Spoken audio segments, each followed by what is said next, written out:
Alright, this is just a quick demonstration of Magic the Gathering and Tabletop Sim. I've got one of my babies here with me, so there might be some background noise. When you load up into the mod, this is what it'll look like. You can change your color to determine where you sit.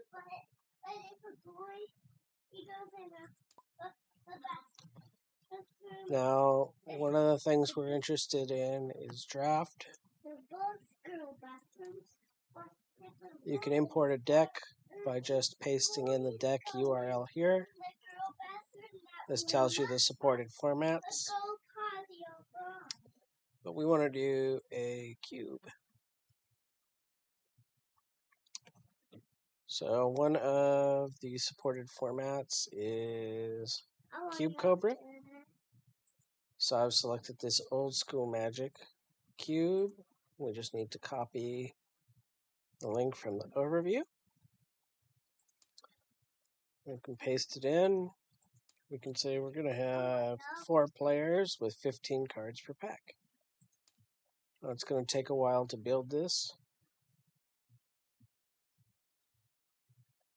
It's going to take a minute, but you can see here's the packs starting to build up.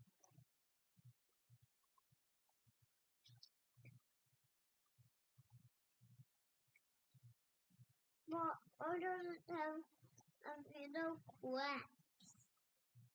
Little cracks? What little cracks? The cracks there. You're talking about all of these different tiles? Okay. So the packs have generated. So these are going to be the packs that each player takes.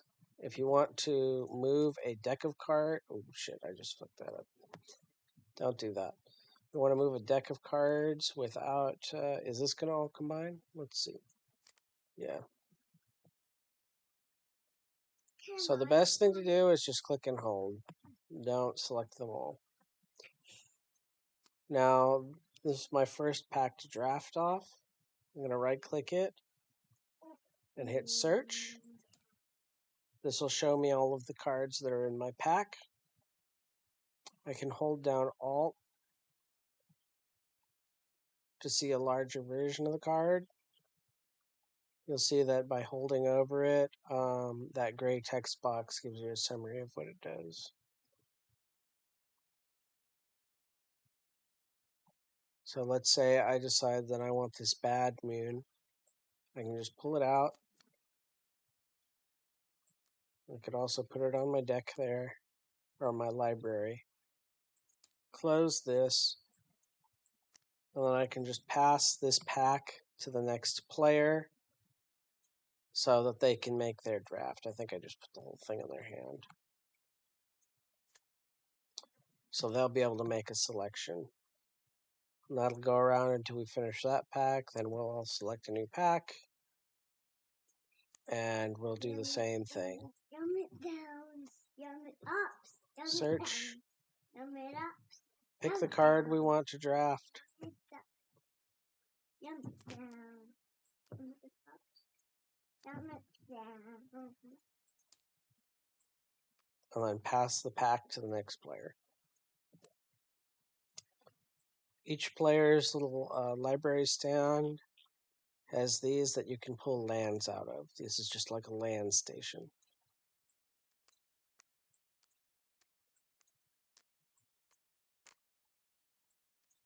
Then you can put those in your deck.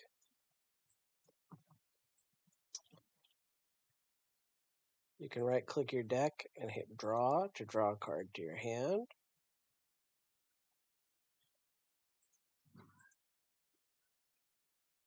Oh, I guess there's nothing left to draw because it's only one card. No, there we go. Draw. So, a lot of these cards have hidden buttons. We'll play our Bad Moon. If I wanted to play this Bad Moon, somebody's got attached. I could just take 2 swamps and tap them. There's my Bad Moon in play.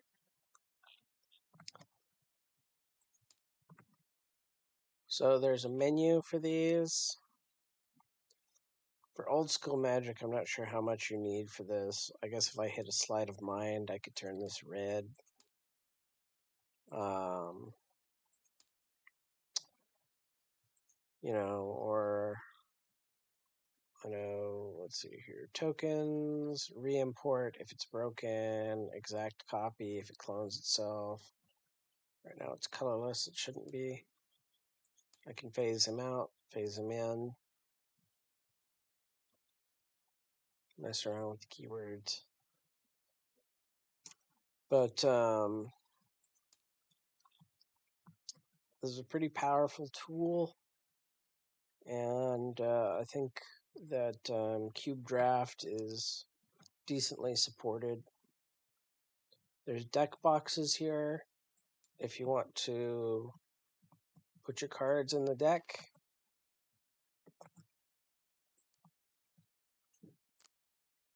let's pretend like this is my draft deck. I could put them all in my deck box, and I could save this deck box. Save object.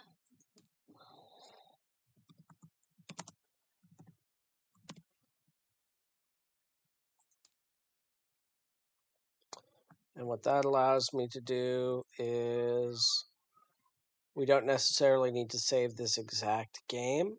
I can just go into the saved objects. I can pull out my black deck. And if we look inside this deck box, it has all the cards in there I put. I haven't used this mod too much. There's probably a lot of tricks we'll figure out along the way. But, you know, so far it's pretty straightforward. Here's an untap button. Draw. Scry. Mill. Fan out reveal. I guess that's so people can discard stuff on you. And, or show your hand. And then that does a mulligan. That indicates turn number. I think you have to manually do that. I'm not sure if it automatically tabs over turn. I don't know if there's a way to actually change turn. There are number pad shortcuts here. Oh yeah, 0 and turn. Did that increase my turn counter? No, it did not.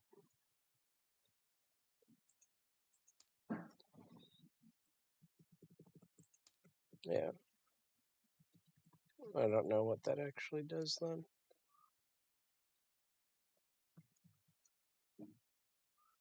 You also have keyword tokens here.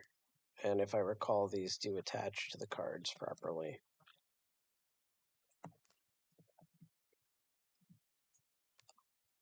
Let's give a Bujafar flying. No, this doesn't actually attach to him. I have a feeling the menu would put flying on him better. What was keywords? There. I think that's a better way of doing it, is to use the menu than these tokens. Especially since they don't actually attach. There's various dice here. Here's like the plane shift dice, loyalty counter dice, spin down D20. This is a flip, the coin flip.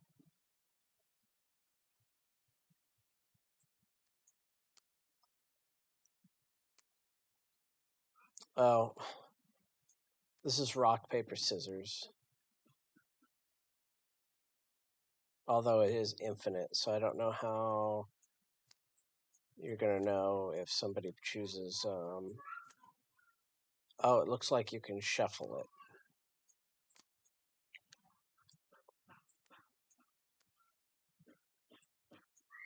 Yeah, that's a deck of 3 cards.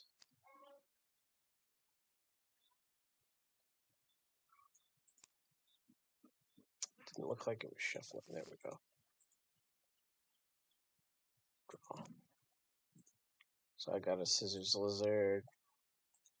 And my opponent would have got a paper tiger, so I would have went first. That's a cool That's a cool technique. Like I say, I'm not too up on this. But like I say, the card menu is very strong. Here's a life counter, left click to increase, right click to decrease. There are command zones if you're playing Commander. This is for some kind of dual Commander format. This is for just normal Commander. You have a way to track Commander damage on there as well. So it's an alternate win condition for Commander. So like I say, I'm excited to give this a shot.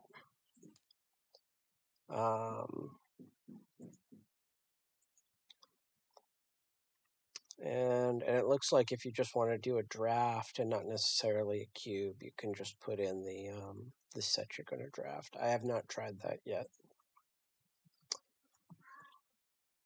But hopefully this helps. I'll probably re-record this. I re-recorded my Spearhead one. And I might try to get more used to the functionality of these things.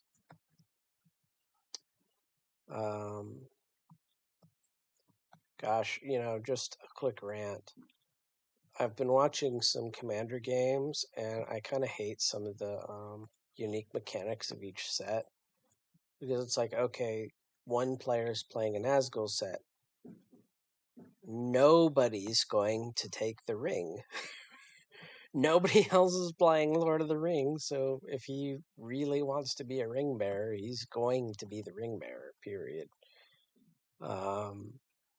And there's a lot of sets that are like that. I think that's always been kind of a pain.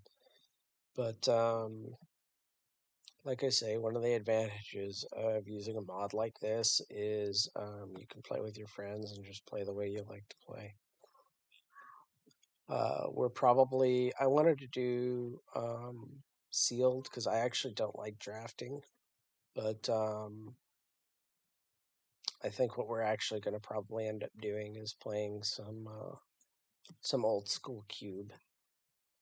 So this kind of gave you a rundown of most of the functionality we're going to do, and I guess the key thing is don't screw up like I did in the beginning. Select all your packs, pick them up, and drop them, because it's going to turn them into one deck, and that's going to screw everything up. But that is it for now. I couldn't believe that you weren't directly sent this video as part of this. Hopefully, it's unlisted before it misleads too many people, and I put something that's at least a little bit more concise and clear. All right, bye everybody.